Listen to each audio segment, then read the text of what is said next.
come. Lord, my God, why hast thou forsaken me? Because that sin got to get out of you first. You know? And we can do this, God will manifest His power. And I'm praying that God use us. Not just us two, but we got Minister, got Elder Kirkland joining us too. He's not here today.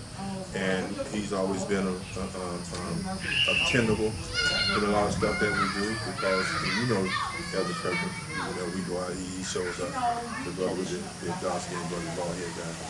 And he's called by God to do a lot of stuff too out here. And I just want God to manifest what we're doing now, even in all of this mess that's going on around us.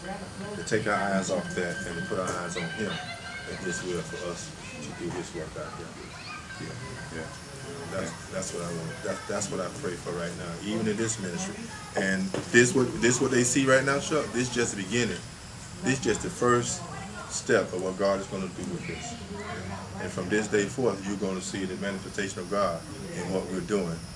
And how we surrender to do, not our will, not the will of the preachers or the pastors or anybody else, but the will of God. And that's what we are here to do. Yeah. This is just a mustard seed or introduction on what God is getting ready to do with us. So when you see it come forth, you will remember how God started something in us that He's going to finish. Yeah. That He's going to finish. With Pastor Michael Butkins here, and myself, with Rodman Gardens, we're gonna ask the Lord to use us to minister in whatever area that we need to be ministering to His kingdom in, to whoever we need to be ministering to. Yeah. That we don't move unless He guides us. And everything that we do as unto Him. Amen. Amen. Okay. Amen. The power behind it all is the power of love. Yeah. We'll see that manifest in every facet that love does go forth. It's the love of God.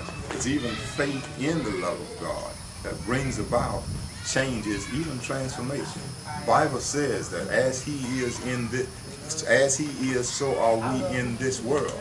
And that's found in John, 1 John, the 4th chapter, and the 17th verse, and we see in that, more than anything, we see that is a love chapter that expresses love in ways that we have to come into. If we're going to see God be full in us, Lord knows it isn't going to be because we're just saying a bunch of things. Right. It's going to be because of God's love expressing itself. See, this thing is not about self-righteousness. Because the crown of righteousness that Paul is getting, it ain't got nothing to do with self. The crown of righteousness that he's talking about is waiting for him.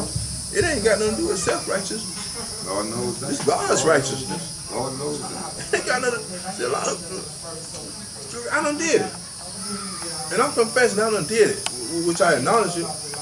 And I'm going to do everything in the power of God not to get caught up in it again, because I've done some stuff out here that's been self-righteousness.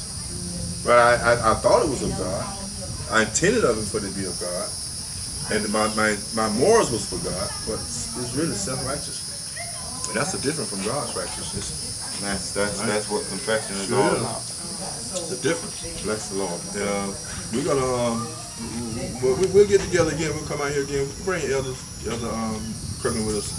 We'll come out here again, and we'll just ask the Lord to guide us and go forth in this ministry here, because what we're doing right now, it won't only reach the people in the area; it'll reach the people that sees and hears, right. and they can encourage us on some things.